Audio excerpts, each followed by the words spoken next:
सबसे मैं पहले ये कहना चाहूँगा कि शुरू में सीटी कराने का कोई फ़ायदा नहीं है। माइल्ड जो आपको अगर इन्फेक्शन है, माइल्ड कोविड है, तो सीटी से कोई फ़ायदा नहीं है। सीटी में कुछ पैचेस आएंगे। कई स्टडीज़ हुई हैं, एक स्टडी हुई है जिन्होंने एसिम्प्टोमेटिक लोगों में सीटी देखा और ये पाया कि 30 से 40% एसिम्प्टोमेटिक लोग जिनको कोई लक्षण नहीं है, सिर्फ उनका कोविड पॉजिटिव है, उनके सीटी में भी कुछ पैचेस आते हैं और वो अपने आप बिना ट्रीटमेंट के ख़त्म हो जाते हैं। तो इसलिए सीटी कराने का कोई फायदा नहीं है, स्पेशली अगर आपको माइल्ड इलनेस है, आप होम आइसोलेशन पे हो और आपकी सैचुरेशन ठीक है और कोई ऐसे कोई लक्षण नहीं है। दूसरा, इसका नुकसान समझने की जरूरत है। अगर हम एक सीटी कराते हैं, it is equivalent to almost 300 to 400 chest x-rays. आपने एक सीटी कराया तो आप ये समझ लें कि आपने अपने 300 एक्सरे करा लिए चेस्ट के।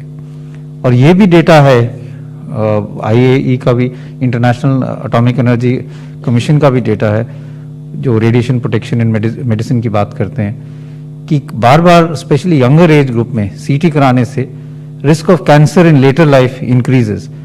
तो अपने आप को नुकसान ही ज़्यादा करा रहे हैं जब उसकी ज़रूरत नहीं है, क्योंकि आप अपने आप को रेडिएशन एक्सपोजर कर रहे हैं और उससे बाद में कैंसर होने का चांस बढ़ सकता है। इसलिए मैं यही कहूँगा कि अगर आपको कोई सिम्टम नहीं है, माइल्ड डिजीज़ है और सैचुरेशन ठीक है, तो प्लीज़ सीटी ना कराएं। सीटी तभी कराने की ज़रूरत पड़ती है अगर आपको मॉडरेट इलनेस है और आप हॉस्पिटल में एडमिट हो रहे हैं, और अगर डाउट हो तो पहले चेस्ट एक्सरे कराना चाहिए, उसके बाद ही सीटी स्कैन। ये है कि जो माइल्ड इलनेस लोग हैं, ज़्यादातर उनको कोई दवाई की ज़रूरत नहीं है।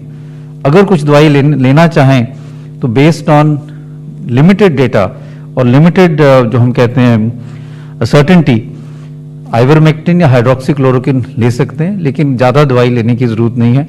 और मैं यही कहूँगा, क्योंकि हम ये देखते हैं अपने हॉस्पिटल में कि कई पेशेंट्स ऐसे हैं जो अर्ली स्टेज में स्टीरॉइड्स ले लेते हैं, और ये समझना ज़रूरी है कि जो अर्ली स्टेज में आप स्टीरॉइड्स लोगे तो वायरस की रेप्लिकेशन को और बढ़ावा मिलेगा, और कई दफ़ा जो माइल्ड केसेस हैं उनको सिवियर वायरल निमोनिया हो जाता है, लंग्स में एकदम वायरस फैल जाता है, क्योंकि बड़े हाई डोज स्टीरॉइड्स उनको डे 1 से मिल जाते हैं। तो मैं सब लोगों को यही कहना चाहूँगा कि स्टीरॉइड्स मॉडरेट इलनेस के लिए ही है। माइल्ड इलनेस में जब आप होम आइसोलेशन पे हैं, सैचुरेशन आपकी मेंटेन्ड है, अर्ली स्टेज में जो हम कहते हैं कि फर्स्ट 5 डेज में स्टीरॉइड्स का कोई रोल नहीं है, it can actually be again harmful.